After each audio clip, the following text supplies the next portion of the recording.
Dan Campbell had one heck of a press conference today, giving some details about J-Mo and what he's going to be doing this month leading into his final NFL roster cut suspension until week 7 of the NFL regular season. And did Campbell tip his hand a little bit on who could be potential rookies starting week 1 of the NFL season? Let's dive into all that and maybe just a little bit more in today's Lions Talk Live.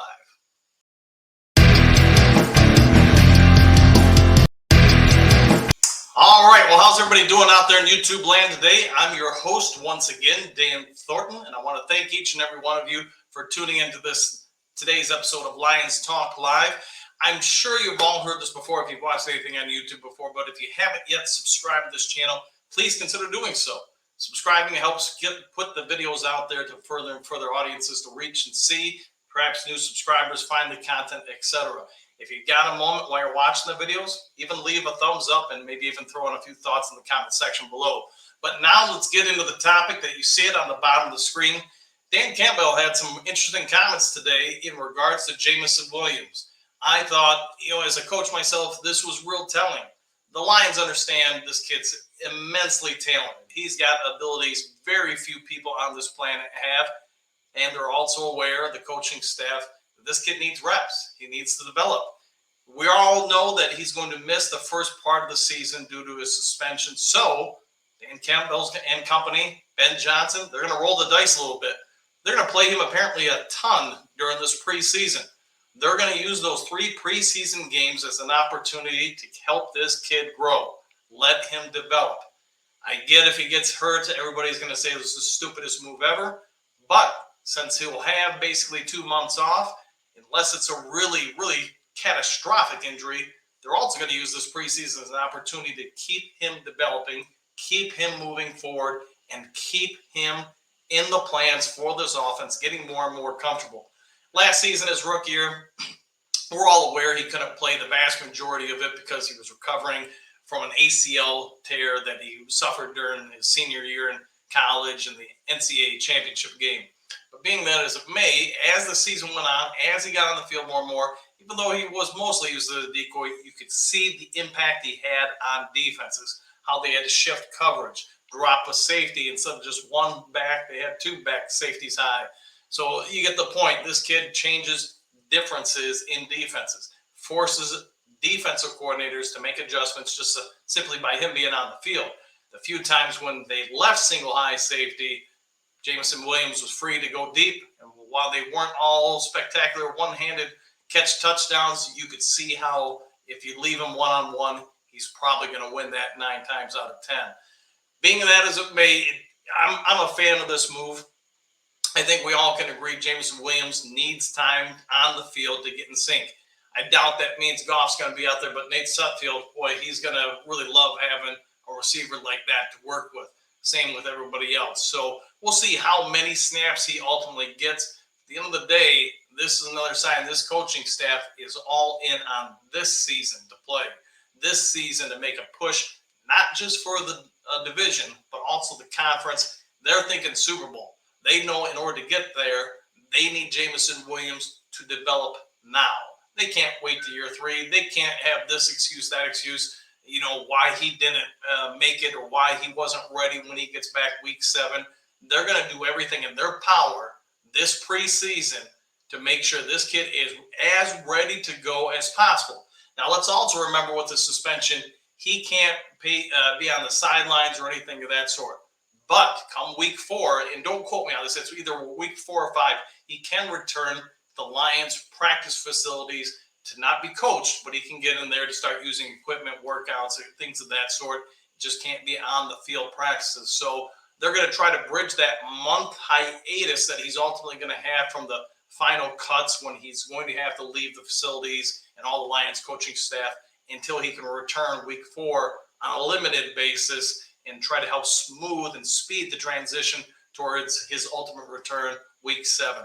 So, all right, we've talked about that topic, but I don't want to keep you guys here all day. But let's talk about this also through Coach Campbell's press conference today, paying attention to that, plus hearing what Mike O'Hara and other reporters are saying from Lions training facilities, from watching preseason practices, etc., sounding more and more like Jack Campbell and Broderick Martin potentially could be week one starters. I don't think that's going to be a big surprise to anybody about linebacker Campbell, not Coach Campbell, but because this kid's all over the field. Every report you get, and if you've gone out to some of the practices, if you watched him, this kid, if he's not making the play, he's around the play.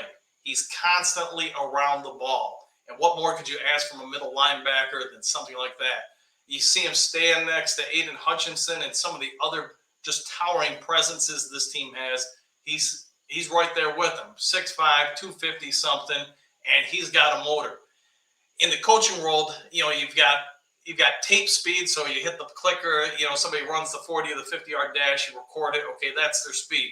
But that's not always the case. When you're talking basketball, football, whatever sport, some guys just have playing speed. And if you talk about probably the most famous one I can think of in the NFL is Jerry Rice. Ran on combine something like a 4.71 40-yard dash. Nobody's drafting a wide receiver to do that. But obviously Rice was a lot faster than that. Campbell seems to have that as well. He just plays at a different pace than he does when he's running in the straight line. And that's why I think this kid, along with his instincts, his ability to crush people, hit people, break up plays, and he's getting a lot of praise for what he can do in pass coverage as well. When's the last time we could really say that about a Lions linebacker standing out in coverage? It's been some time. The other one, probably more of a surprise, is Broderick Martin. If you guys have been watching, whoever on YouTube or reading whose ever columns, you're probably seeing his name pop up more and more. This kid is flat out a presence. And it seems from all reports, and I haven't seen it myself, but I'm going by multiple sources, and including someone like Mike O'Hara, who, let's be honest, he's been reporting on this team since the 70s or whatever it's been. So he's probably a good judge of who's a player and who isn't. Either way, Martin apparently, even if it's anyone on our offensive line, if it's left in one-on-one blocking responsibilities on him, they're having a hard time with that. Even Frank the Tank is having a hard time blocking Martin one-on-one. So while he's still got a lot of techniques to clearly clean up on his stuff before week one, if he continues that trend, if he's not a week one starter, I do believe it's safe for us all to say that Broderick Martin is going to be playing a lot and eventually probably become, he might knock Bugs out of that starting lineup and take over.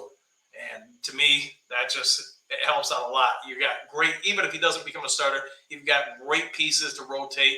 My anticipation is, and if you watch the channel for a while, even after the draft, I thought Martin had a chance to become the starter maybe about middle season or last quarter of the season. Just watching this guy's, tape in college, watching his, scouting combines, all the intangibles, and then listening to the type of personality he has, I think he's a lot like, I'll just use this example. Amon-Ra St. Brown. He's somebody who's driven from an interior standpoint to find success. He is upset he was drafted where he was. He thought he should go higher. He feels disrespected. He's got a chip on his shoulder, like a lot of players on this team, and he's got something to prove. He's coming out after whoever's going to try to block him, and he's going to try to make their jobs a nightmare. So leave your thoughts in the comment section below. Do you want to see Martin starting week one? What do you think about Jameson Williams? Do you think they should have him out there all three preseason games? Personally, I'm a fan of it. You've got to win this year. Let's hope he doesn't get hurt. But at the same time, even if you don't play him, he comes back week 7 and he gets hurt then. And it's just part of the sport, right? Jack Campbell, do you think he'll be a week 1 starter? Leave your thoughts in the comment section below. I want to thank everybody tuning in for Lions Talk Live, and we will see you next time on the next episode. Take care.